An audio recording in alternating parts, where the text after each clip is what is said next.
Graça e a paz do Senhor Jesus, bem-vindo à nossa breve meditação de hoje. E que lugar especial que nós estamos. Nós estamos à beira do Mar da Galileia, ou Lago de Tiberíades. Essas ondas que vocês estão ouvindo são exatamente desse lugar.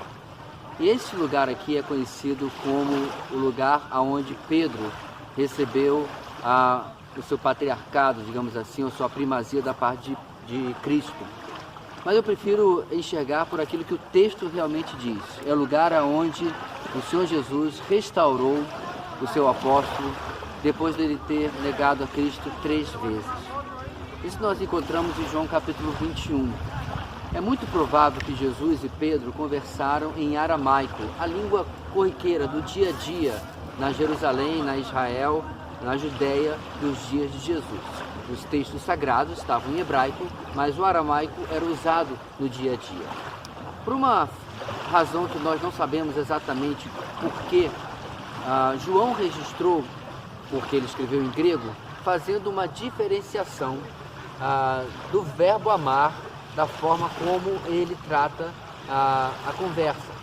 Eu acredito pessoalmente que João fez isso por revelação divina, é claro, e porque ele soube durante os dias em que Cristo andou com ele já ressuscitado, depois dessa conversa, a intenção que ele tinha na conversa com João ali naquele momento. Isso nós lemos em João capítulo 21, versículo 15. Depois de comerem, Jesus perguntou a Simão Pedro: Simão, filho de João, você me ama? E aqui Jesus usa o verbo agapau. Então ele diz: você me ama, me agapas, mais do que estes? Esse verbo ele tem uma força, um peso maior de um amor sacrificial, de um amor incondicional, muitas vezes, não necessariamente apenas de Deus pelos homens, mas um amor mais profundo. E é esse que Jesus usa na sua primeira pergunta. E aí Pedro responde: sim, Senhor, tu sabes que te amo, filo, que é o verbo filéu. Disse Jesus em resposta a Pedro: cuide dos meus cordeirinhos. No verso 16, novamente Jesus disse: Simão, filho de João, você me ama? Agapas? Ele respondeu: sim, Senhor, tu sabes que te amo, filo. Novamente o verbo que fala sobre a fraternidade, o amor para com o próximo, um amor bonito, claro, porém não tão profundo, não tão pesado, não tão denso como aquele que Jesus usou. Ele diz então, completando: pastorei as minhas ovelhas. No versículo 17, pela terceira vez, ele disse: Simão, filho de João, você me ama? E aí Jesus muda o verbo que ele usa: você me filéis? Pedro ficou magoado. Na verdade, a melhor tradução aqui é que ele ficou triste, entristecido por Jesus lhe ter perguntado pela terceira vez. E ele responde: Senhor, tu sabes todas as coisas e sabes que te filo. Ele responde mais uma vez com este amor, digamos assim, mais leve. E Jesus completa: cuide das minhas ovelhas. Nessas 3 perguntas, meus irmãos, Jesus faz a Pedro, ele deixa claro a tríplice negação de Pedro. 3 perguntas para as 3 vezes que Pedro havia negado a Jesus antes do galo cantar, tal como Jesus havia profetizado no momento da última ceia. Pedro diz: Senhor, eu estou disposto até a morrer contigo. E Jesus responde a Pedro: morrer por mim, Pedro? Eu lhe digo que hoje, antes do galo cantar, você me negará 3 vezes. E é esse tratamento, meus irmãos, de amor com dureza, de um amor confrontativo, que Jesus embute em repetir 3 vezes a sua pergunta. Mas ele faz isso porque ele já enxerga no coração de Pedro um coração contrito, um coração arrependido. E junto com essas 3 perguntas, ele traz a sua graça. Cuide dos meus cordeiros, pastorei as minhas ovelhas, cuide das minhas ovelhas. Então não há apenas as 3 repetições deixando claro: eu sei o que você fez. Mas também há uma declaração da parte de Jesus: mas olha o que eu faço por você. Não é apenas: eu sei o quanto você me decepcionou, mas também há uma declaração: eu sei o quanto eu te amo.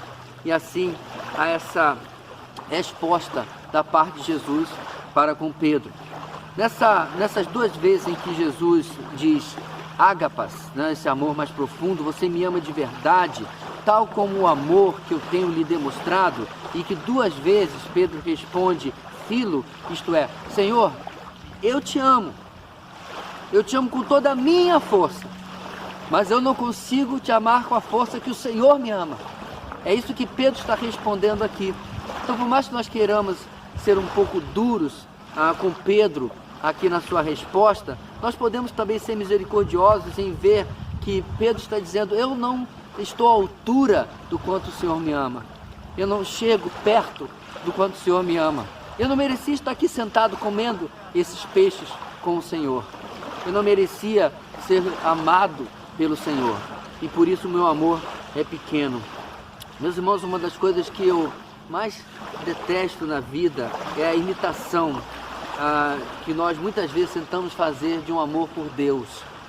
Como se nós pudéssemos demonstrar à altura aquilo que Ele realmente fez por nós. Mas, na verdade, o nosso amor, por mais que nós possamos dizer, Senhor, eu te agapo, é um amor pequeno, é um amor frágil. E só Ele realmente nos ama a essa altura. O próprio apóstolo João escreveu que registrou esse momento na vida de Pedro. Ele registraria no final da sua vida, quando estava na ilha de Patmos e exilado, né? Ele registra no capítulo 1 de Apocalipse, versículo 5, ele falando de Jesus,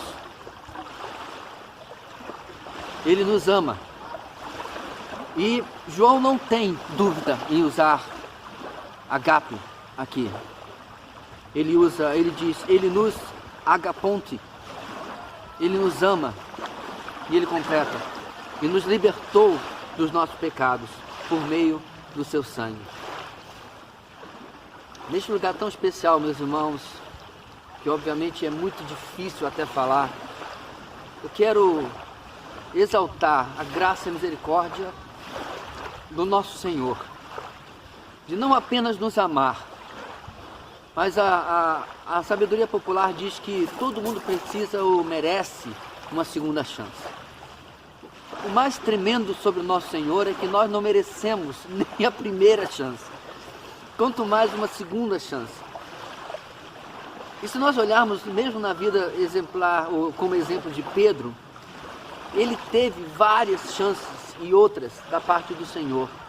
A começar pela personalidade dele, filho do trovão. O Senhor não falou assim, eu não lhe quero porque você é de uma personalidade difícil. Eu vou atrás de um outro discípulo que seja mais fácil.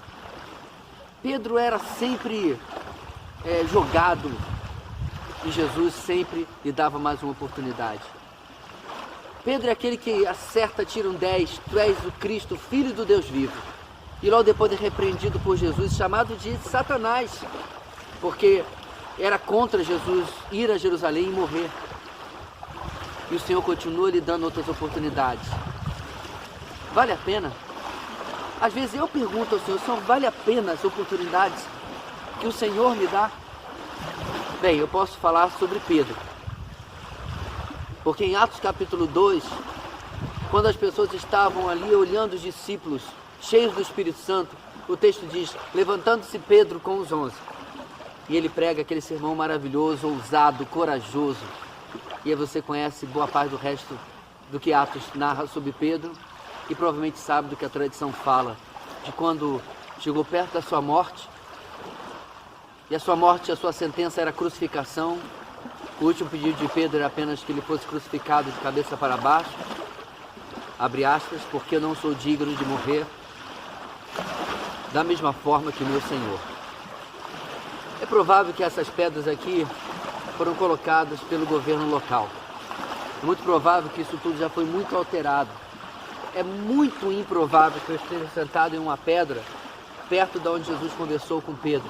Foi em algum lugar, talvez 100 metros para lá, 100 metros para o outro lado, mas o que importa é o que a palavra de Deus nos registra. Tu me amas mais do que esses? Que na nossa limitação e na nossa fraqueza, nós possamos responder ao Senhor, Senhor, Eu quero muito te amar com todas as minhas forças, mesmo que eu nunca vá conseguir te amar como o Senhor me ama. A graça e a paz do Senhor Jesus. Shalom.